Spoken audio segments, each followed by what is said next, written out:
우문현답이라고 하는 말이 있습니다. 우문현답. 네.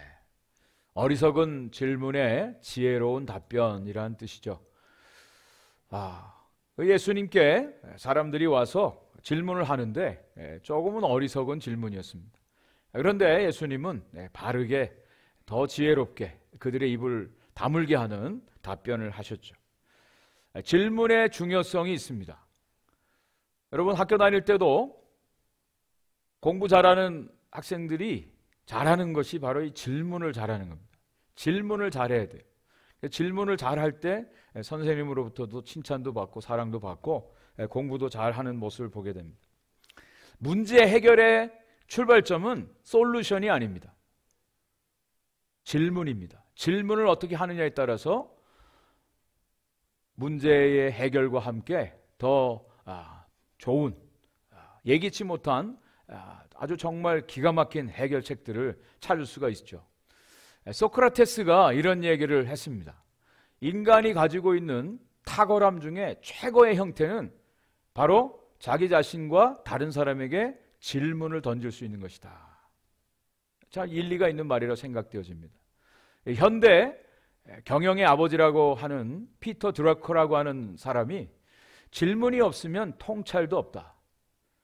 심각한 문제는 답을 잘못하는 것이 아니라 질문을 잘못하는 것이다. 그래서 질문만 제대로 해도 문제를 해결할 수 있음을 그가 이야기를 합니다. 우리 인간의 발전하는 인류 역사를 보면 질문에서부터 발전이 이루어진 것을 보게 됩니다. 만물의 근원이 어디서부터 시작되는가?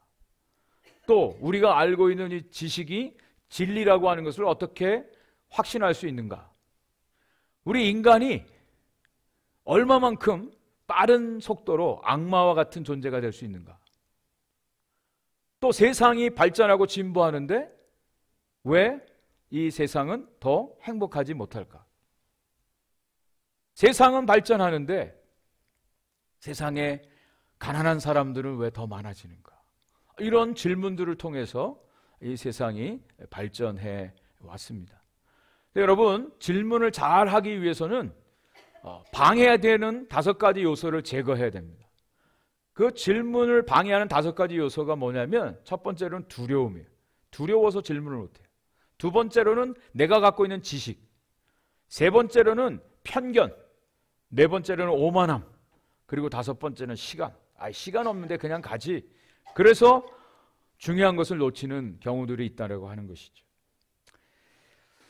오늘 함께 읽었던 이 말씀은요, 예수님께서 예루살렘 성에 입성하시고 그 다음날 성전을 성결케 하시는 일을 하셨습니다. 그리고 나서 그 다음날 예수님이 성전에서 또 가르치시는데, 그 당시에 이스라엘 사람들의 최고 권력기관인 산헤드린 공회에서 대표자들이 예수님께 와서 질문을 던지는 것입니다. 공격성 질문이죠. 제사장과 서기관과 장로들을 대표로 해서 이스라엘의 최고 똑똑한 사람들, 최고 권력자들이 예수님께 와서 질문을 던진 거예요. 왜냐하면 그 전날 있었던, 예수님이 성전을 완전히 성결케 하시면서 매매하는 사람들을 다 쫓아내셨죠. 동전 바꾸는 사람들의 상을 다 엎어버리셨습니다. 그 다 장사하는 것이 이 산헤드린 공회에서 공식적으로 인정한 거거든요. 자신들의 권력의 상징이고, 또 자신들이 그것을 통해서 유익을 얻는, 주머니를 채우는 그런 방법인데, 예수님께서 완전히 그걸 뒤집어 엎으신 거예요. 그러니까 이 사람들이 예수님이 무슨 권세를 가지고 이런 일을 하나? 뒤를 봐주는 사람이 혹시 있지 않나? 로마에 예수님에 대해서 뒤를 봐주는 사람이 있지 않나? 해서 예수님께 와서 아주 공격적인 질문을 하고 있는 것입니다. 근데 여러분, 이 질문이 그냥 단순히 장사 못하게 했다라고 하는 이유로 던져진 질문이 아닙니다. 이 질문이야말로 인류의 질문이고, 또 이것을 통해서 주님이 당신이 이 땅에서 하시는 일들, 놀라운 구속의 역사를 우리에게 나타내 보여주신 놀라운 주님의 역사인 것을 깨닫게 됩니다. 오늘 이 말씀을 통해서 우리 자신을 한번 돌이켜보고, 그리고 우리가 믿는 예수 그리스도를 다시 한번 깨닫고 믿는 그런 은혜의 시간이 되기를 간절히 소원합니다. 자, 이 질문은요, 첫 번째, 피조물들이 창조주 하나님께 던진 질문이에요. 그런데 그 질문 내용이 뭐냐면, 왜 당신 마음대로 합니까? 피조물들이 창조주 하나님께 왜 당신 마음대로 합니까? 이런 질문을 던지는 거예요. 오늘 본문 27절, 28절 말씀을 제가 다시 한번 읽어드리겠습니다. 그들이 다시 예루살렘에 들어가니라. 예수께서 성전에서 거니실 때에 대제사장들과 서기관들과 장로들이 나와 이르되 무슨 권위로 이런 일을 하느냐? 누가 이런 일할 권위를 주었느냐? 그 당시에 이 산헤드린 공회 사람들은 자신들이 이스라엘의 최고 지위에 있는 사람들, 최고 권력자, 최고 똑똑한 지혜로운 사람이라고 생각을 했습니다. 그런데 자신들이 하는 그 행동을 완전히 예수님이 한판에 뒤집어 엎으신 거예요. 그래서 예수님, 당신이 무슨 권위로 이 일을 합니까? 누가 이 권위를 주었습니까? 여기 권위라고 하는 엑수시아라고 하는 헬라어 단어는요, 권세, 권한, 힘, 그런 뜻을 가지고 있습니다. 도대체 당신이 누굽니까? 당신이 누군데 과연 이런 일을 감히 했습니까? 그리고 누가 그 권세를 당신에게 주었습니까? 이렇게 질문하는 거예요. 여기에는 또 이 산헤드린 공회 사람들이 예수님을 고소할 거리를 찾는 올무를 놓기 위한 질문이었습니다. 만약에 예수님께서 하나님으로부터 온 권세다 그러면 신성 모독죄를 걸어서 예수님을 고발할 수 있습니다. 그리고 이것은 내가 독단적으로 한 것이다 라고 만약 대답을 하면 이것은 산헤드린 공회를 모욕하는 그런 죄로 예수님을 고소할 수가 있습니다. 사람들은 자신들이 가지고 있는 어떤 생각이나 행동의 정당성을 주장하기 위해서 자기보다 어떤 큰 힘을 의지하려고 하는 속성들이 있습니다.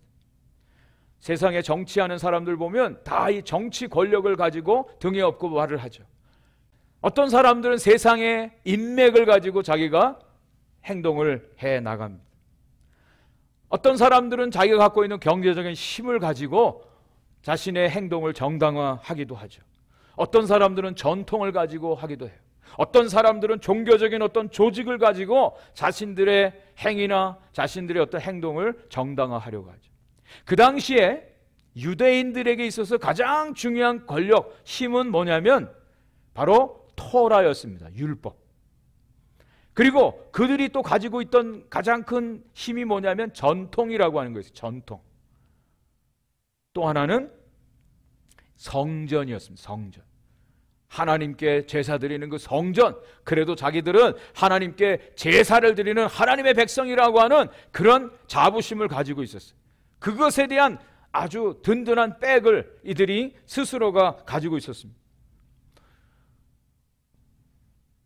역사적으로 로마 카톨릭 교회에서 가장 최고의 권위로 생각하는 것이 있는데 그것은 바로 교회입니다. 여기서 말하는 교회는 우리가 이렇게 생각하는 교회가 아니라 교황을 말합니다. 그래서 카톨릭에서는 교황 무호설까지 얘기해요. 교황이 말하는 것은 잘못이 없다 이렇게까지 이야기를 합니다. 자, 그렇다면 저와 여러분들이 예수를 믿고 교회를 다녀요. 우리 프로테스탄트, 우리 교회는 가장 최고의 권위를 어디다 둘까요? 우리 교회의 가장 중요한 핵심 권위는 어디죠? 하나님의 말씀입니다. 하나님의 말씀. 여러분 꼭 기억하십시오. 하나님의 말씀을 우리는 최고의 권위로 믿고 이 말씀에 순종하는 것. 이것이 우리들의 신앙입니다. 여러분들이 정말 신앙생활을 하든지 어떤 개인적인 삶, 모든 삶을 영위하는 데 있어서 최고의 권위로 가지고 있는 것이 과연 무엇인가요? 오늘 이 예배를 통해서 말씀을 통해서 한번 생각해 보시길 바랍니다. 내가 의지하고 의존하고 순종하는 최고의 권위가 무엇인가? 아주 중요한 질문입니다. 예수님은 이미 자신이 하나님으로부터 온 메시아이심을 여러 차례 말씀을 하셨습니다. 종교 지도자들이 와서 예수님께 당신이 정말 메시아 맞습니까? 하나님 보낸 사람 메시아 맞습니까? 그때마다 예수님은 본인이 메시아이심을 분명히 말씀하셨어요. 그럼에도 불구하고 그 사람들이 믿지 않은 것이죠. 이것을 증거하기 위해서 예수님은 병자들을 고치셨어요. 기적을 일으키셨어요. 이거를 통해서 본인이 하나님이 보내신 메시아, 하나님의 아들이심을 증거해 주셨어요. 그런데 세상의 종교 지도자들은 예수님을 믿으려 하지 않는 것입니다. 왠 줄 아십니까? 그들은 질문하기 전에 이미 답을 다 가지고 있기 때문에. 질문하는 사람에게 있어서 가장 나쁜 질문 태도가 뭔지 아세요? 그것은 자기 스스로가 답을 가지고 질문하는 거예요. 여기에는 진정한 답이 없습니다. 가장 위험한 것이 바로 이 종교적인 편견이에요. 오만함입니다. 예수님이 어떤 분이시죠? 예수님은 성전을 성벽케 하실 만한 권세와 권위를 가지고 계신 분입니다. 제가 말씀을 통해서 증거를 해드릴게요. 마태복음 12장 6절 말씀에 이런 말씀이 나옵니다. 내가 너에게 이르노니 성전보다 더 큰 이가 여기 있느니라. 예수님은 성전보다 크신 분이라고 자신을 소개하고 있어요. 성전의 주인이라고 말씀하고 있어요. 요한복음 2장 21절 말씀에는 그러나 예수는 성전된 자기 육체를 가리켜 말씀하신 것이라 예수님 자신이 성전이라고 말씀하고 있는 것이에요. 그러니 예수님이 그 성전을 성결케 하는 것 당연한 것 아닙니까? 거룩하게 할 권세가 예수님께 있는 것 맞지 않습니까? 그런데도 종교 지도자들은 마치 자기들이 성전의 주인인 양 주인 행세를 하고 있었던 것이죠. 예수님은 오늘도 본인이 성전 되시고 또 예수님을 영접한 저와 여러분들을 성전 삼으시고 우리를 거룩하게 하시고 그 성전된 저와 여러분들을 온전한 구원의 길로 인도해 주시는 분이십니다. 이 예수님. 그러니 성결케 하신 건 당연한 거예요. 마태복음 28장 18절 말씀 함께 읽어보겠습니다. 시작. 예수께서 나와 말씀하여 이르시되 하늘과 땅의 모든 권세를 내게 주셨으니. 믿으십니까? 하늘과 땅의 모든 권세를 예수님이 가지고 계세요. 하나님이 주셨어요. 그 권세를 가지고 성전을 성결케 하셨어요. 성전된 저와 여러분들을 오늘도 성결케 하시기를 원하세요. 거룩한 하나님의 성전으로 만들어 가시는 그 일을 오늘도 주님이 해나가고 계십니다. 창조와 통치와 구원과 심판의 모든 권세가 예수님께 있습니다. 그분이 성전을 성결케 했는데 종교 지도자들이 와서 반문하고 도전적인 질문을 하는 거예요. 제가 이것을 좀 오늘날 현대식으로 각색해서 예를 들어드리겠습니다. 어떤 사람이 저희 집에 들어와서 저에게 그렇게 얘기하는 겁니다. 아니 왜 목사님 가구를 왜 이렇게 배치를 했습니까? 왜 냉장고에 있는 음식을 마음대로 꺼내 먹습니까? 만약에 어떤 사람이 그렇게 했다면 이 사람이 제정신일까요? 아니죠. 그 집의 주인은 누구예요? 전데 어떤 사람이 와서 자기가 들어와서 왜 마음대로 이 집을 이렇게 해놓느냐라고 따지고 질문하는 거예요. 여기 나오는 종교 지도자들이 바로 그런 사람들이라.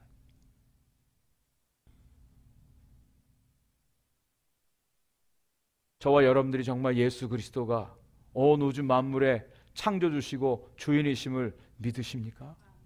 정말 그렇다면 그분이 저와 여러분들에게 오셔서 우리 인생을 개입하시고 변화시키시고 새롭게 하시고 구원해 가시는데 우리는 뭐라고 따지죠?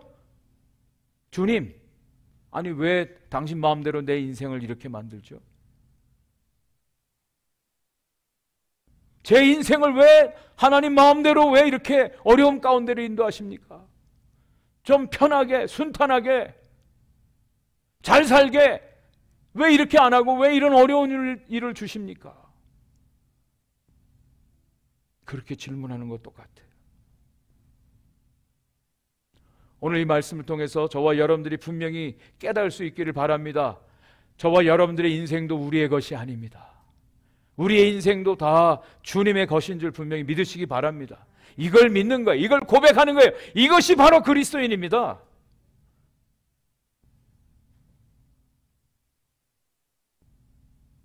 오직 하나님이 우리의 주인 되십니다.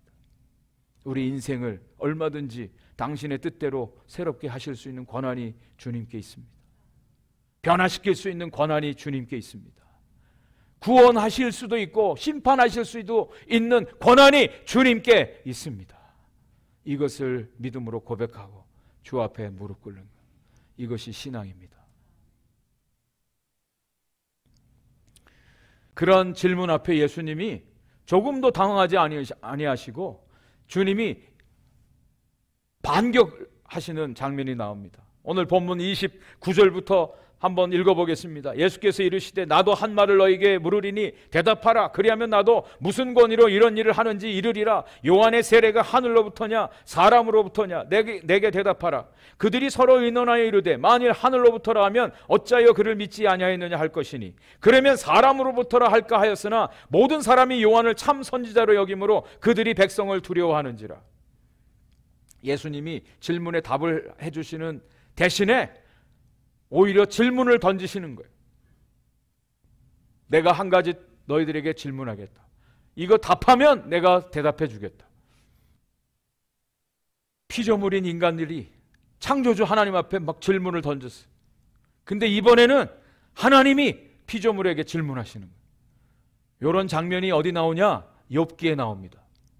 욥이 고난당할 때 하나님께 질문을 많이 던졌습니다. 하나님, 왜 이렇게 나에게 어려움을 주십니까? 내가 뭘 잘못했습니까? 하나님 계시다면 답을 좀 해주십시오 하고 막 하나님 앞에 따졌어요.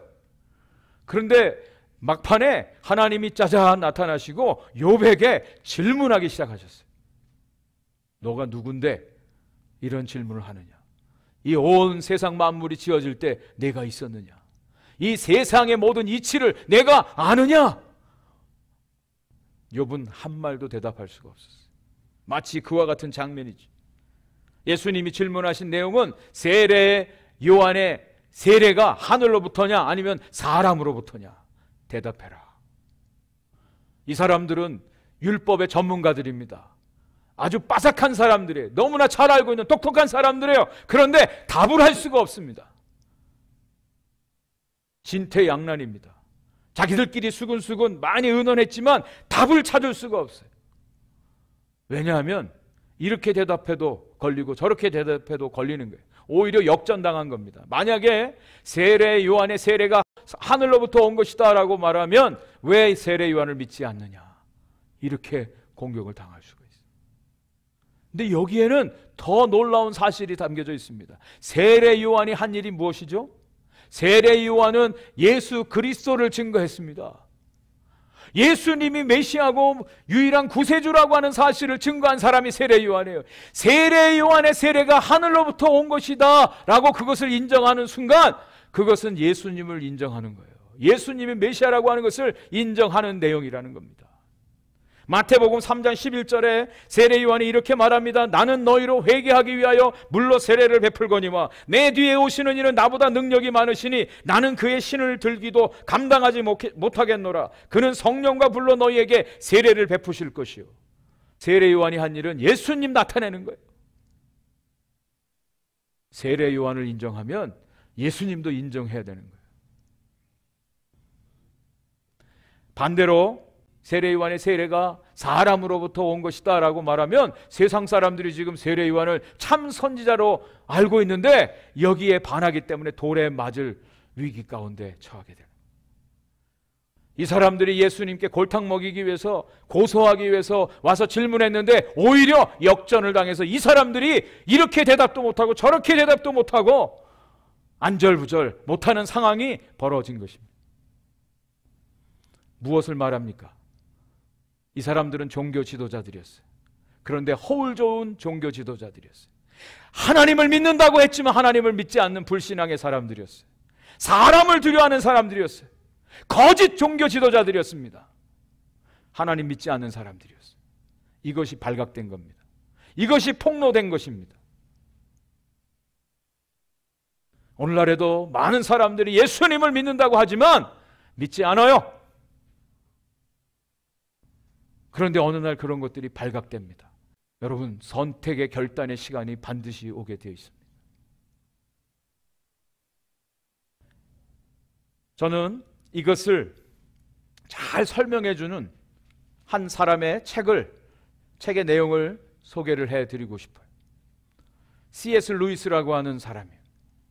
여러분도 아마 읽으신 분도 많이 계실 줄 아는데 Mere Christianity, 순수한 기독교라고 하는 책에 나오는 내용을 그대로 제가 인용해 드리겠습니다. 제가 이런 말을 하는 것은 나는 예수를 위대한 도덕적 스승으로는 기꺼이 받아들이지만 예수 그리스도가 자신이 하나님이라고 말한 주장만큼은 받아들일 수 없다는 어리석기 짝이 없는 말을 그 누구도 못하게 하기 위해서입니다. 우리는 이런 말을 해서는 안 됩니다. 단지 인간에 불과한 사람이 예수님과 같은 주장을 했다면 그는 위대한 도덕적인 선생이 전혀 아닐 것입니다. 그는 정신병자, 자신을 삶은 계란이라고 말하는 사람과 똑같은 수준의 정신병자이거나 아니면 지옥에서 온 악마일 것입니다. 이제 여러분은 선택을 해야 합니다. 이 사람은 하나님의 아들이었고 지금도 하나님의 아들입니다. 그게 아니라면 미치광이거나 그보다 못한 인간입니다. 당신은 그를 바보로 여겨 입을 틀어 막을 수도 있고 악마로 여겨 침을 뱉고 죽일 수도 있습니다. 아니면 그의 발 앞에 엎드려 하나님이시여 주님이시라고 부를 수도 있습니다. 그러나 위대한 인류의 스승이니 어쩌니 하는 선심성 헛소리에는 편승하지 마십시오. 그는 우리에게 그럴 여지를 주지 않았습니다. 그에게는 그럴 여지를 줄 생각이 처음부터 없었습니다. 예수님에 대해서 도덕적인 스승이나 어떤 위대한 스승 이런 말은 하지도 말라는 거예요. 둘 중에 하나입니다. 정신병자이거나 미치광이거나 아니면 진짜 하나님의 아들이거나 둘 중에 하나를 선택해야 된다. 여러분, 오늘도 우리가 주님 앞에 나왔습니다. 주님을 믿는다고 합니다. 어떤 주님을 믿으시겠습니까? 최고의 권위인 성경, 하나님의 말씀은 예수 그리스도를 우리의 주, 메시아, 유일한 구원자로 분명히 말씀하고 있습니다. 지난 주간에 어느 목사님들하고 같이 설교에 대한 공부를 하면서 그런 구절을 보았습니다. 스펄전 목사님이 이런 이야기를 하는 거예요. 하나님의 말씀은 사자와 같다. 그렇기 때문에 그냥 설교하면 된다. 사자처럼 꾸밀 필요도 없고 행세하려고 하지도 말고 하나님의 말씀은 사자다. 그 말씀을 그대로 설교하라. 하나님의 말씀이 예수님을 우리에게 분명히 보여주고 있어요. 그 예수 그리스도를 하나님의 아들 구세주로 우리 인생의 주인으로 분명히 믿으시는 저와 여러분들 되기를 주님의 이름으로 간절히 축원을 드립니다. 마지막 세 번째로 오늘 이 말씀의 결론입니다. 마지막 어떻게 됩니까? 33절을 말씀을 보세요.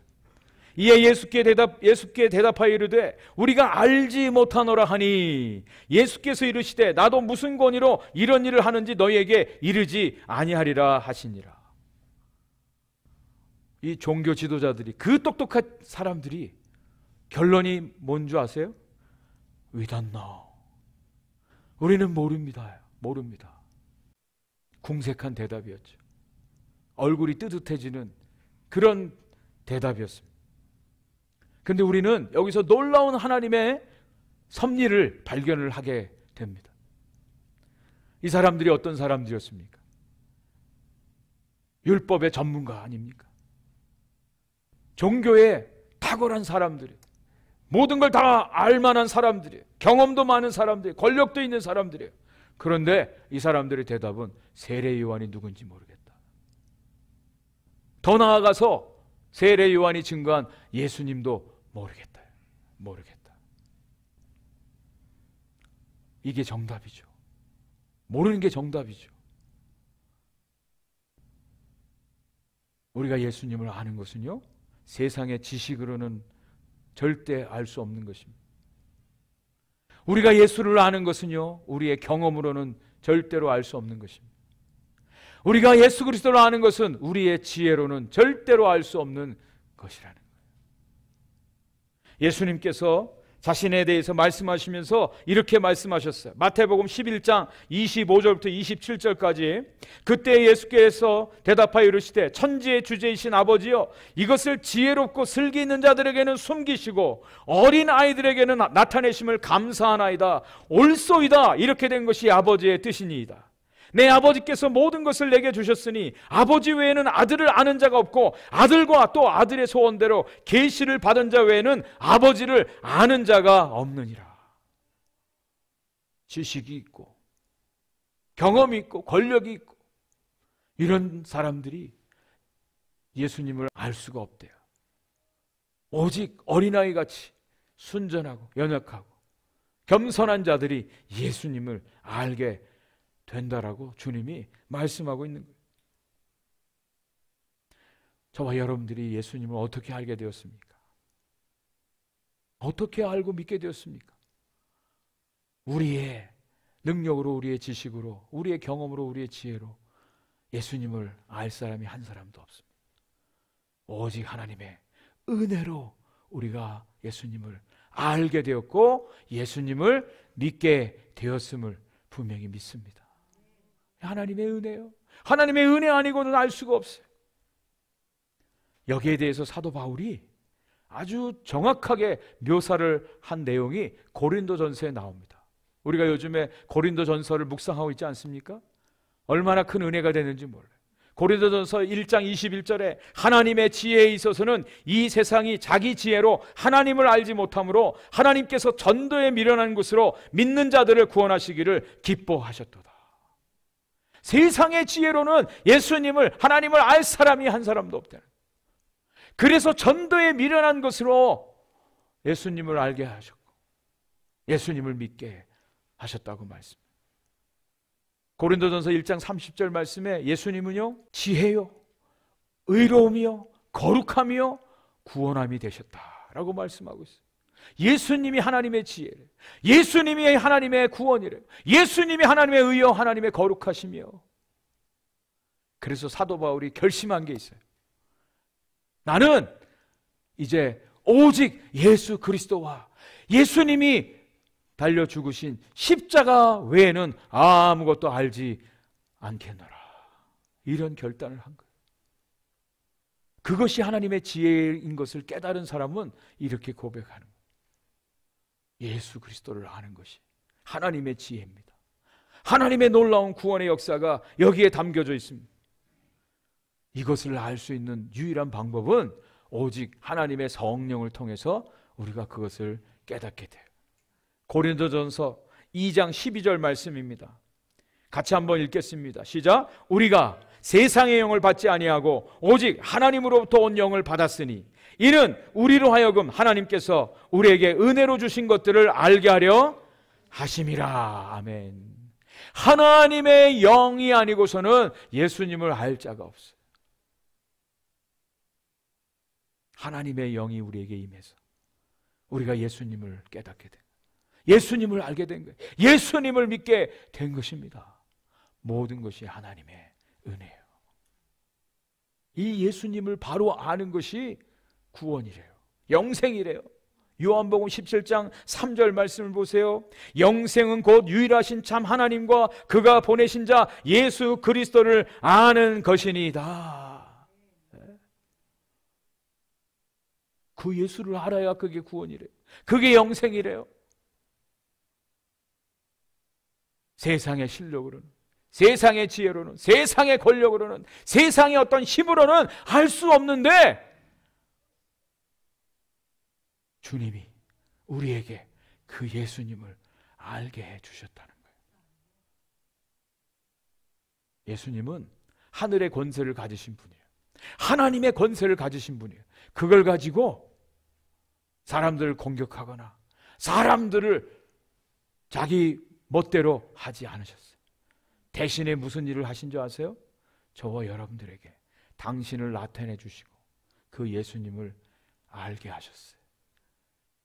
그 예수님을 믿게 하셨어요. 그 예수님을 받아들이고 그 예수님과 더불어 영원한 생명을 얻게 해 주셨어요. 이게 주님의 권세예요. 하늘의 권세예요. 세상에서는 자기가 갖고 있는 알량한 그 힘, 그 작은 힘과 권력을 가지고 다른 사람들을 억압하고 압제하고 빼앗고 자기의 세계, 자기의 나라를 세우려고 하죠. 자기의 행복을 위해서 다른 사람들의 것을 다 빼앗죠. 그런데 예수님은 그 하늘의 권세를 가지고 당신을 위해서 사용하지 아니하시고 저와 여러분들에게 당신을 나타내 주시고 알게 하시고 그 예수님을 믿게 하심으로 영원한 생명을 선물로 주셨습니다. 이 은혜를 우리가 받고 사는 거예요. 이 은혜를 받고 사는 거예요. 우리 여기 로아가 와서 저렇게 점잖게 예배를 드리고 있어요. 로아가 엄마 아빠를 먼저 알았나요? 몰랐어요. 엄마 아빠가 무조건적으로 알고 사랑하고 준비하고 모든 사랑을 다 쏟아 부어주죠. 어느 날 이 아이가 엄마 아빠의 존재를 깨닫고 엄마 아빠가 베풀어준 그 은혜와 사랑을 깨닫고 엄마 아빠와 함께 사는 삶, 그것이 얼마나 우리 어린 로아에게 있어서 행복입니까? 기쁨입니까? 그죠? 여러분, 이것이 신앙생활이에요. 우리가 원래부터 하나님을 아는 게 아니라 하나님께서 저와 여러분들을 만세전에 택하시고 하나님의 영을 통해서 우리가 예수 그리스도를 알게 하시고 그 예수 그리스도를 믿게 하시고 그 예수 그리스도를 믿는 그 믿음과 함께 주님 안에 있는 그 영원한 생명으로 우리가 살도록 영원토록 그 생명 안에 거하도록 우리 하나님께서 우리를 인도해 주셨습니다. 하나님의 은혜예요. 하나님의 은혜. 이 은혜가 저와 여러분들 가운데 풍성하게 임하고 그 은혜 속에서 즐거워하고 기뻐하고 하나님을 영화롭게 하는 우리 모든 오픈도어의 성도들 되시기를 주님의 이름으로 간절히 축원을 드립니다.